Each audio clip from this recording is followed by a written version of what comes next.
I just had to. Please welcome Vincent Stead. Thank you.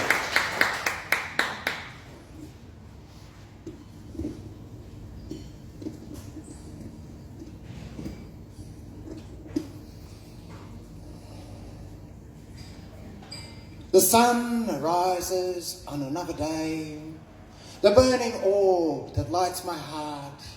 Light it, light my day, burn my lonely soul. And so the poet starts the day, heads for the breakfast bowl. There is a pen and paper on the table to catch an inspired thought, but as I stare at cereal advertising, creative thinking comes to naught. My overpriced organic health food mocks the starving held by hunger's locks. I would rather be nutritious substance than a well-fed poet in a box. The mail comes in, I'm in for that. Don't have a full-time job. I'm an intellectual creative, not some blue-collared working slot. Which reminds me, pedicure at 1, publisher meeting at 3. The audience watches my hands, highlighting vowels. It's good to know the one in print is me. Must pick up the orange pants, white ruffle-collared peasant smock, the individual look of a creative identity, fashion of a poet in a box. Checking mail to find subscription to Poets Weekly is due again. Third prize in a children's poetry writing contest. I won a magic pen. Bill for the dry cleaning, one from the stationery store, latest edition of Poets Monthly. Then hate mail from some bore that hits me in stiff upper lip, highlights my emotions, time and stocks, the personal and financial cost of being a fully subscribed poet in a box. The drive to town does not restore my confidence. The car is automatic, drives itself, as I compose vicious retorts to my hater from dull diatribe off the shelf, describing my surroundings in mundane metaphor and verb as I glare with sullen anger at passing people on the curb. My poetic perception of the world, just lines of words arranged like children's blocks, the childish illusion of being a motivated poet in a box. Light lunch at the deli, where other noted speakers eat. The advantage of a mouthful of good food, the inability to orally compete. Just to be safe, I do take away avocado, tomato, basil in organic wrap to avoid a rhyming repost or sarcastic sonnet slap. The wicked wit or wispy beards, salacious gossip from frocks, the social melee of insecure egos of other poets in a box. Home at last, I'm feeling down. Publisher meeting was a bust. Sales were down, the market crashed for poetry of structure and rust.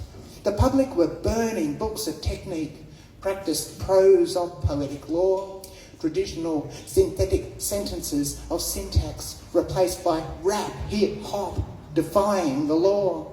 The pompous pride and pedantic precision that were once rising literary stocks, punched and pummeled by a more popular, public-pleasing poet in a box. Head out to the sun deck, discreetly screened by trees, do some limbering exercises, stretching neck and bending knees, casually flicking legs around, a practiced poet on the prowl, then arms whipping out like lightning to rehearse a gesticulated vow. The intricate finger movements and gestures conveying meaning, emotion, paradox, the postulating choreography of a theatrical poet in a box. Wash off the rigours of the day with a steaming scented bubble tub, followed by a vigorous beauty regime, pheromoned perfume body rub. Then to the well-stocked home bar where a fortune has been spent to imbibe some liquid courage, get a little loose and bent.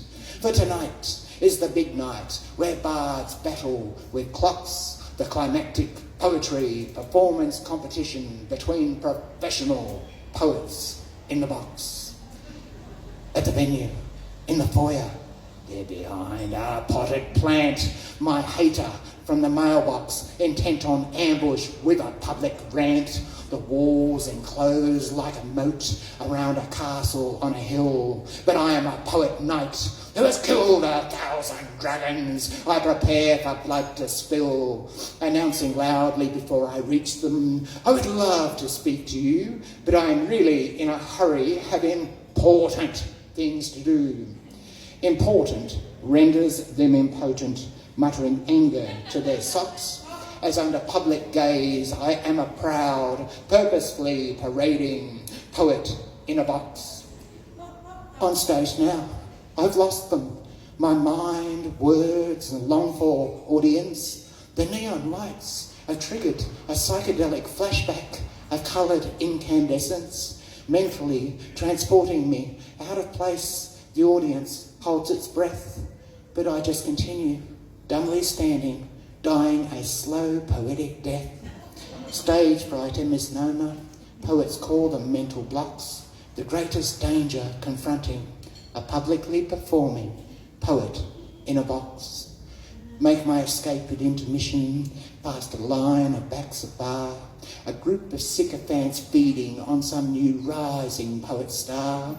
Literary cliques rewind, discussing must-read books, fat poets cramming confectionery while ignoring wondering looks.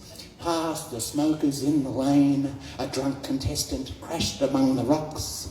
I leave the dietary and substance abuse practiced by too many poets in a box. The venue's close to home, so I walk beneath trees praying to the sky. Two men emerge from an alley. One says, "Your wallet or you die." I meekly hand it over, then hear his companion say, "Check out the pants and frilly shirt. You know I hate the gays." I see no poetry in steel boots, encasing smelly socks, as they vent their violent social xenophobia on a bashed and bloodied poet in a box. The sun arises on another day. I hide my Martian landscape facial features in the yard. The damage to my body and ego is pain from blows as hard. I have no choice but to sit quietly, watch the plant, insect and bird who describe the world in poetry that makes my writing seem absurd. The plants portray a beauty that is perfection with its flaws. The insects perform a natural rhythm in getting through their daily chores. The birds sing songs of happiness, sign like joy across the sky. Their message, life is the meaning. Why worry about the why? And as I relax in the moment, feel the wind gently stroke my coifed locks, I realise I'd rather be me, a person in the now, than some famous fabricated poet in a box.